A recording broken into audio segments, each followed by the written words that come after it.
ഞാൻ ഇന്നൊരു fish curry ഉണ്ടാക്കാൻ പോവാണ്. എന്താണ് ഫിഷ് എന്ന് മനസ്സിലായോ? ഇതാണ് തെരച്ചി മീൻ. തെരച്ചി അല്ലെങ്കിൽ തെരണ്ടി എന്നൊക്കെ പറയും. അപ്പം നമുക്കതൊന്ന് ഉണ്ടാക്കിയാലോ? ഇതിനാവശ്യം വേണ്ട ഉള്ളിയൊക്കെ ഞാൻ നേരത്തെ തയ്യാറാക്കി വെച്ചിട്ടുണ്ട്. പിന്നെ ഇഞ്ചി വെളുത്തുള്ളി അതും മാറ്റി വെച്ചിട്ടുണ്ട്. തേങ്ങ വറുത്തരച്ചാണ് നമ്മളിത് വെക്കുന്നത്.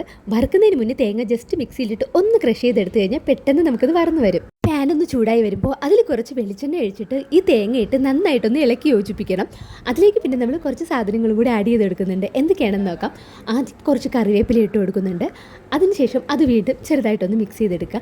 അതിനുശേഷം അരിഞ്ഞു വെച്ചിരിക്കുന്ന ഇഞ്ചി, പിന്നെ കുറച്ച് വെളുത്തുള്ളി, ഇത്രയും സാധനങ്ങളൊക്കെ ഇട്ട് നന്നായിട്ടൊന്ന് ഇളക്കി യോജിപ്പിക്കുക. പിന്നെ നമ്മളൊരു നെല്ലിക്ക വലിപ്പത്തിലുള്ള പുളി ഇട്ട് കൊടുക്കുന്നുണ്ട്. പുളി ഇട്ട് വെച്ചാലും അടിപൊളിയാണ്, ഇതുപോലെ വാളംപുളി ഇട്ട് വെച്ചാലും അടിപൊളിയാണ്. ഇതിപ്പോൾ നല്ല പുളി ആയതുകൊണ്ടാണ് ഇത് തേങ്ങയിലിട്ട് വഴട്ടിയെടുക്കുന്നത്. ഇല്ലെന്നുണ്ടെങ്കിൽ പിഴിഞ്ഞ് അതിൻ്റെ വെള്ളം മാത്രം എടുത്താൽ മതി. തേങ്ങ ചെറുതായിട്ടൊന്ന് ബ്രൗൺ കളറായി വരുമ്പോഴേക്കും നമ്മൾ പിന്നെ ഇതിലേക്ക് ആഡ് ചെയ്തെടുക്കുന്നത് കുറച്ച് മഞ്ഞൾപ്പൊടി, മല്ലിപ്പൊടി, മുളക് പൊടി, ഇതെല്ലാം കൂടി ഇട്ടതിന് ശേഷം വീണ്ടും നന്നായിട്ടൊന്ന് ഇളക്കി കൊടുക്കുക.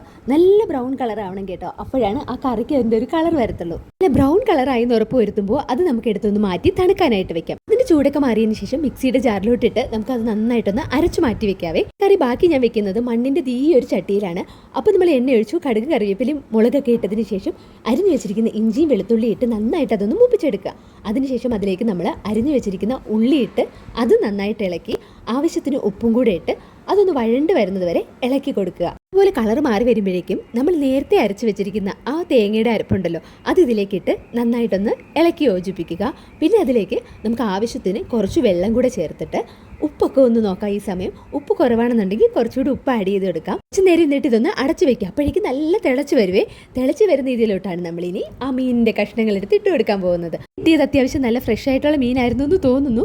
അപ്പോൾ ഈ കാണുന്ന പോലെ മീൻ കഷ്ണങ്ങളൊക്കെ ഇട്ട് കൊടുത്തു. ശേഷം ഞാൻ ആഡ് ചെയ്ത് കൊടുക്കുന്ന 2 പൊടികളാണ്. ഒന്നെന്ന് പറയുന്നത് നമ്മുടെ ഉലുവാപ്പൊടിയും, ഒന്ന് കുരുമുളക് പൊടിയും. ഇതെല്ലാവരും ഇടും എന്നുള്ളത് എനിക്കറിയില്ല, പക്ഷെ ഞാൻ ഇട്ട് കൊടുത്തിട്ടുണ്ടായിരുന്നേ. അങ്ങോട്ട് നമ്മൾ മീൻ സ്പൂണൊന്നും വെച്ച് ഇളക്കാൻ പാടില്ല, ജസ്റ്റ് ഇതുപോലെ ഒന്ന് കറക്കി കൊടുക്കേ പാടുള്ളൂ, ഇല്ലെന്നുണ്ടെങ്കിൽ മീൻ പൊടിഞ്ഞു പോകും.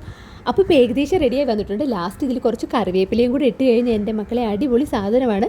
ഇവിടെ സാധനം റെഡി ആയിട്ടുണ്ട്. ഇനി ആ ചൂട് ചോറിലോട്ട് ഒഴിച്ച് ഈ മീനൊക്കെ കൂട്ടി കഴിക്കുമ്പോൾ നല്ല ടേസ്റ്റ് ആയിരിക്കും. അപ്പോൾ നിങ്ങൾ ഇങ്ങനെയാണ് തിരിച്ച് മീൻ വെക്കുന്നതെന്നൊന്ന് കമൻറ്റ് ചെയ്തേക്കണേ.